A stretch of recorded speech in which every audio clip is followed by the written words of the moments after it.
Orarei com o espírito, mas também orarei com entendimento. Um sermão de John Bunyan, escrito na prisão em 1662, publicado em 1663. Porque não sabemos o que havemos de pedir como convém, o Espírito nos ajuda na fraqueza. Romanos capítulo 8, versículo 26. O que significa orar com entendimento? E agora, o que é orar com o Espírito e orar também com entendimento? Pois o apóstolo faz uma distinção clara entre orar com o Espírito e orar com o Espírito e o entendimento. Portanto, quando diz, ele orará com o Espírito, acrescenta, eu orarei também com o entendimento. Essa distinção foi ocasionada pelo fato de os coríntios não observarem que era seu dever fazer o que faziam para a edificação de si mesmos e dos outros também, enquanto faziam para suas próprias recomendações. Assim julgo, pois muitos deles tinham dons extraordinários, como falar em diversas línguas, etc. Portanto, eles se preocupavam mais com esses dons poderosos do que com a edificação de seus irmãos. Essa foi a razão pela qual Paulo escreveu este capítulo a eles, para que entendessem que, embora os dons extraordinários fossem excelentes, ainda assim fazer o que faziam para a edificação da igreja era mais excelente. Pois, diz o apóstolo, se eu orar em língua desconhecida, meu espírito ora, mas meu entendimento, e também o entendimento dos outros, é infrutífero. 1 Coríntios, capítulo 14, versículo 3, 4, 12, 19, 24 e 25. Portanto, orarei com o espírito, mas também orarei com entendimento. É conveniente, então, que o entendimento seja ocupado pela oração, assim como o coração e a boca. Orarei com o espírito e também orarei com entendimento. Aquilo que é feito com entendimento é feito de forma mais eficaz, sensata e sincera, como mostrarei mais adiante, do que aquilo que é feito sem ele, o que levou o apóstolo a orar pelos colossenses, para que Deus os enchesse com o conhecimento da sua vontade, em toda a sabedoria e entendimento espiritual. Colossenses capítulo 1, versículo 9. E pelos Efésios, para que Deus lhes desse o espírito de sabedoria e de revelação no pleno conhecimento dele. Efésios capítulo 1, versículo 17. E assim também pelos Filipenses, para que Deus os fizesse abundar em conhecimento e em todo o discernimento. Filipenses capítulo 1, versículo 9. Um entendimento adequado é bom em tudo o que um homem empreende, seja civil ou espiritual, e, portanto, deve ser desejado por todos aqueles que desejam ser um povo de oração. Ao falar sobre isso, mostrarei a vocês o que é orar com entendimento. A compreensão deve ser aplicada tanto para falar em nossa língua materna quanto experimentalmente. Passo na primeira e trato apenas da segunda. Para fazer orações corretas, é necessário que haja um bom entendimento espiritual em todos aqueles que oram a Deus. Primeiro, orar com entendimento é orar como se estivesse sendo instruído pelo Espírito na compreensão da falta daquelas coisas pelas quais a alma deve orar.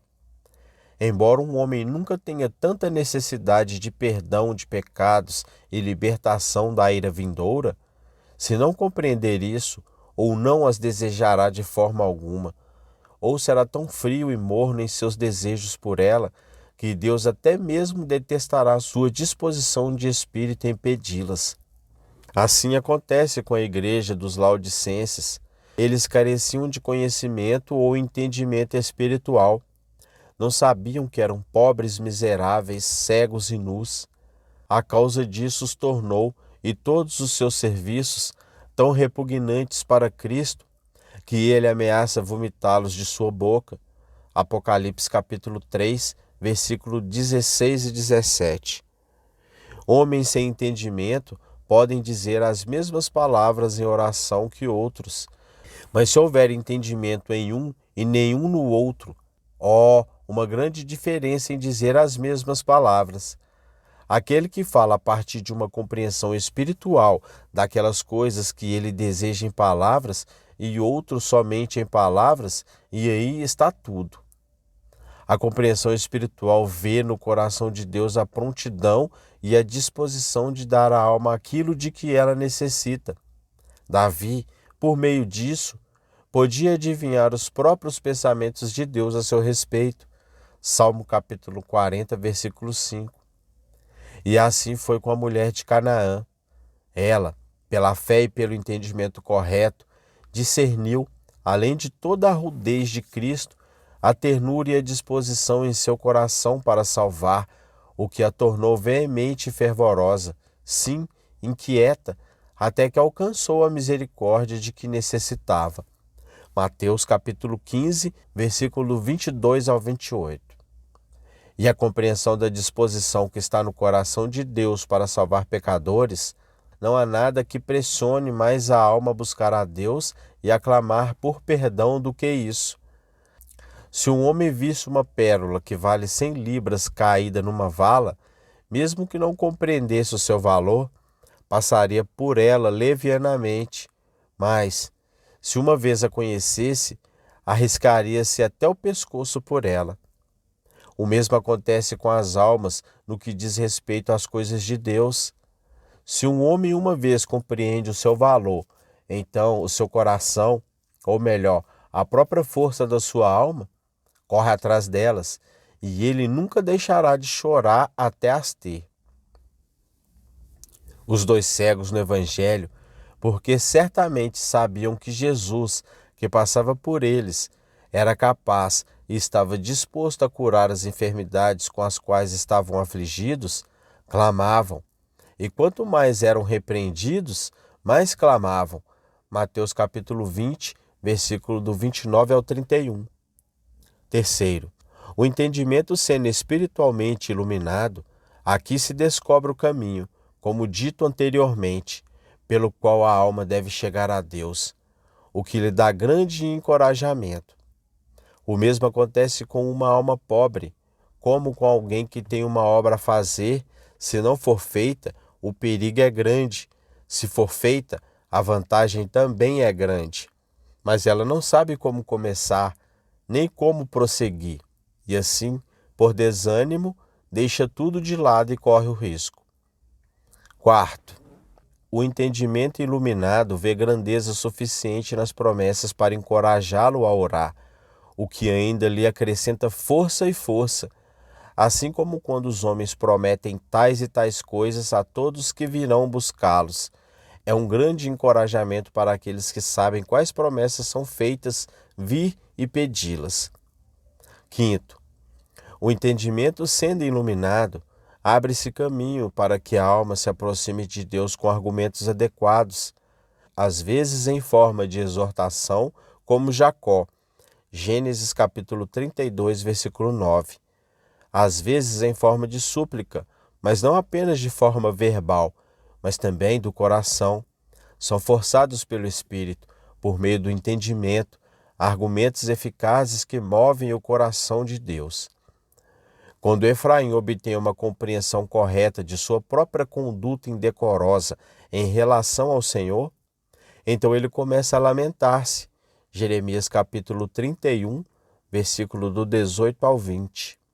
E, ao lamentar-se de si mesmo, ele usa tais argumentos com o Senhor que afetam seu coração, extraem perdão e tornam Efraim agradável aos seus olhos por meio de Jesus Cristo, nosso Senhor. Certamente ouvi Efraim se lamentar assim, diz Deus: Tu me castigastes e fui castigado. Como um novilho ainda não domado, converta-me e converter-me-ei, porque Tu és o Senhor, meu Deus.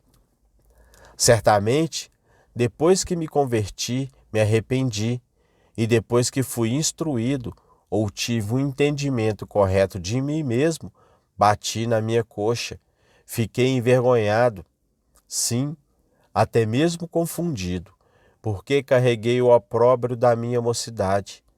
Estas são as queixas e lamentações de Efraim sobre si mesmo, em que o Senhor irrompe nessas expressões de derreter o coração, dizendo: é Efraim meu filho querido? É ele uma criança agradável? Pois desde que falei contra ele, ainda me lembro dele seriamente. Por isso as minhas entranhas estão perturbadas por ele. Certamente terei misericórdia dele, diz o Senhor. Assim, você vê que, assim como é necessário orar com o Espírito, também é necessário orar com o entendimento. E para ilustrar o que foi dito por uma comparação, imagine o caso. Se duas pessoas viessem mendigando à sua porta, uma é uma criatura pobre, manca, ferida e quase faminta. A outra é uma pessoa saudável e vigorosa. Estes dois usam as mesmas palavras em suas súplicas. Um diz que está quase morrendo de fome, o outro também. Mas ainda assim, o homem que é de fato pobre, coxo ou mutilado, fala com mais sensatez, sentimento e compreensão da miséria mencionada em suas súplicas do que o outro.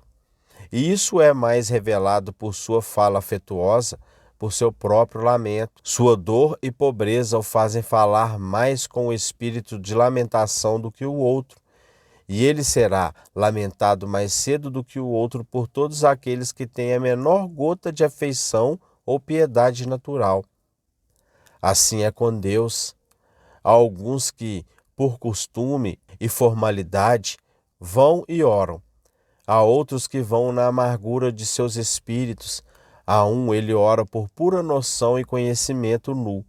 O outro, suas palavras são arrancadas dele pela angústia de sua alma. Certamente esse é o homem para quem Deus olhará. Mesmo para aquele que é pobre, de um humilde e de um espírito contrito e que treme da minha palavra. Isaías capítulo 66, versículo 2. Sexto, o entendimento bem esclarecido também é de admirável utilidade, tanto quanto a matéria quanto a maneira de orar. Aquele que tem seu entendimento bem exercitado para discernir entre o bem e o mal, e nele depositou um senso da miséria do homem ou da misericórdia de Deus, essa alma não precisa dos escritos de outros homens para ensiná-la por meio de formas de oração, pois, assim como aquele que sente a dor não precisa ser ensinado a clamar, ó, assim também aquele que tem seu entendimento aberto pelo Espírito não precisa ser ensinado sobre as orações de outros homens, a ponto de não poder orar sem elas. O presente senso, sentimento e pressão que repousam sobre o seu espírito o provocam a gemer seu pedido ao Senhor. Quando Davi teve as dores do inferno se apoderando dele e as tristezas do inferno o cercando, ele não precisou de um bispo de sobrepeliz para ensiná-lo a dizer: ó Senhor, eu te imploro, livra minha alma. Salmo capítulo 116, versículo 3 e 4. Ou consultar um livro para ensiná-lo de alguma forma a derramar seu coração diante de Deus. É da natureza do coração dos doentes, em sua dor e enfermidade, desabafar em busca de alívio por meio de gemidos dolorosos e queixas aos que estão por perto. Assim foi com Davi no Salmo 38, capítulo do 1 ao 12. E assim, bendito seja o Senhor, acontece com aqueles que são dotados da graça de Deus. Sétimo, é necessário que haja uma compreensão iluminada, a fim de que a alma se mantenha na comunidade do dever da oração.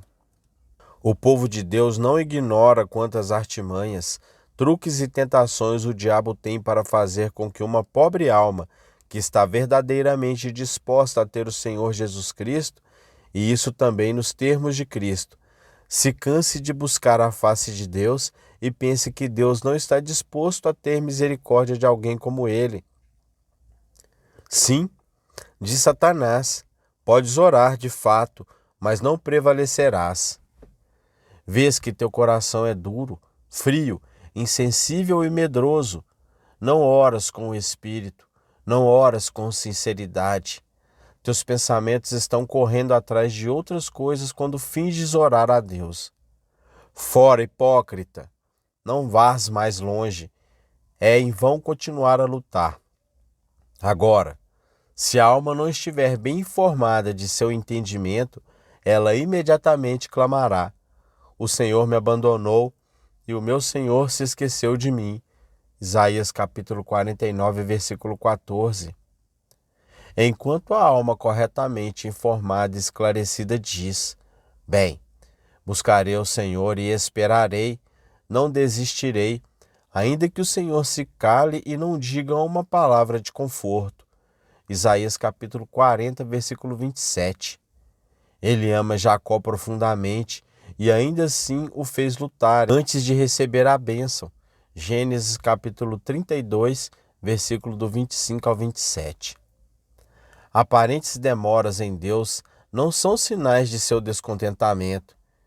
Ele pode esconder o rosto de seus santos mais queridos. Isaías capítulo 8, versículo 17.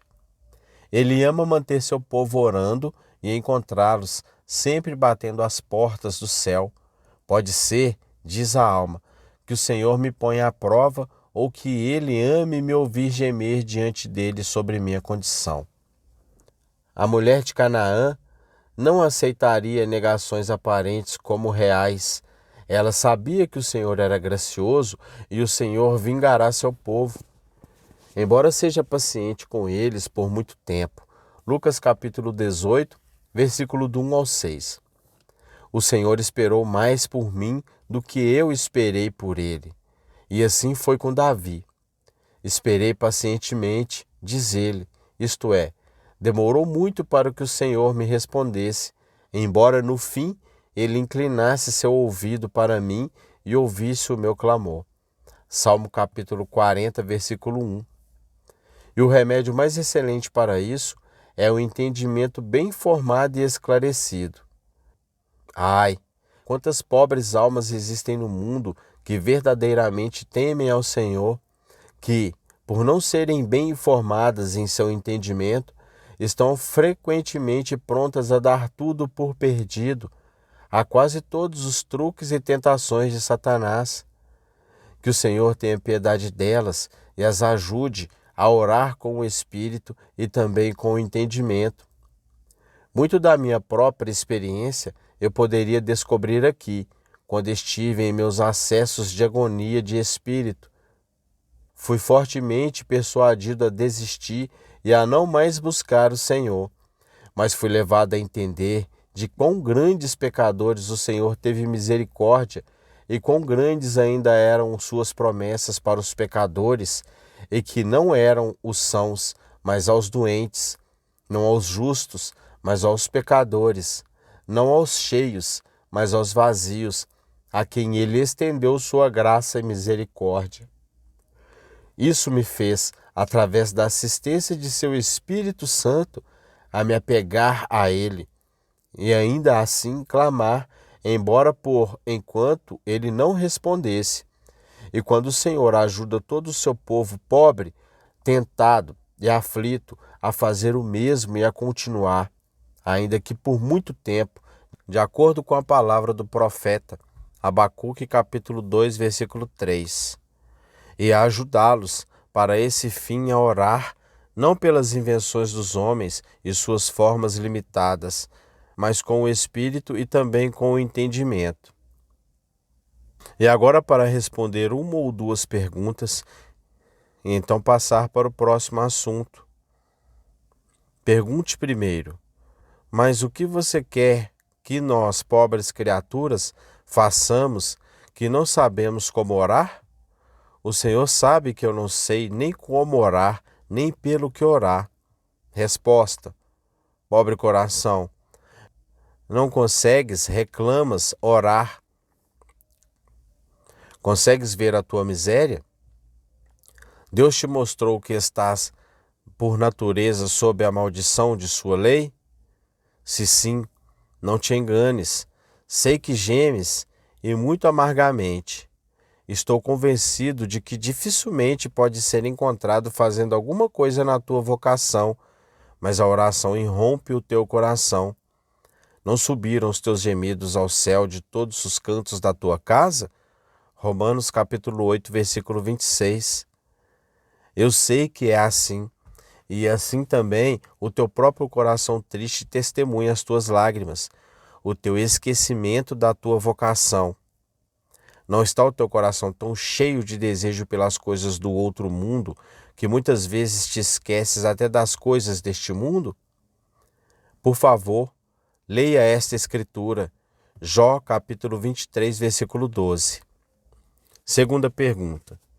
Sim, mas quando me aprofundo e pretendo abrir minha alma diante de Deus, mal consigo dizer alguma coisa. Resposta. Ah, doce alma, não são as tuas palavras que Deus tanto considera, mas sim o fato de que Ele não se importará contigo, a menos que te apresentes diante dele com alguma oração eloquente. Os olhos dele estão voltados para o quebrantamento do teu coração, e é isso que faz transbordar as entranhas do Senhor, um coração quebrantado e contrito. Ó Deus, não desprezarás. Salmo capítulo 51, versículo 17. A interrupção das tuas palavras pode surgir de uma grande perturbação no teu coração. Davi às vezes ficava tão perturbado que não conseguia falar. Salmo capítulo 77, versículo 3 e 4. Mas isso pode confortar todos os corações aflitos como o teu, embora não possas falar muito devido à angústia do teu espírito. O Espírito Santo desperta em teu coração gemidos e suspiros, tanto mais veementes quando a boca está obstruída. O Espírito permanece. Moisés, como já foi dito, fez o céu ressoar novamente com suas orações, quando, como lemos, nenhuma palavra saiu de sua boca. Êxodo capítulo 14, versículo 15. Mas, se queres expressar-te mais plenamente diante do Senhor, estuda, primeiro, o teu estado imundo. Segundo, as promessas de Deus. Terceiro, o coração de Cristo, o qual podes conhecer ou discernir. Primeiro, pela sua condescendência e derramamento de sangue. Segundo, pela misericórdia que ele estendeu a grandes pecadores no passado e defende a tua própria vileza, por meio de lamentação, o sangue de Cristo, por meio de exortação e nas tuas orações, que a misericórdia que ele estendeu a outros grandes pecadores, juntamente com as suas ricas promessas de graças, esteja muito presente no teu coração. Contudo, deixe-me aconselhar-te.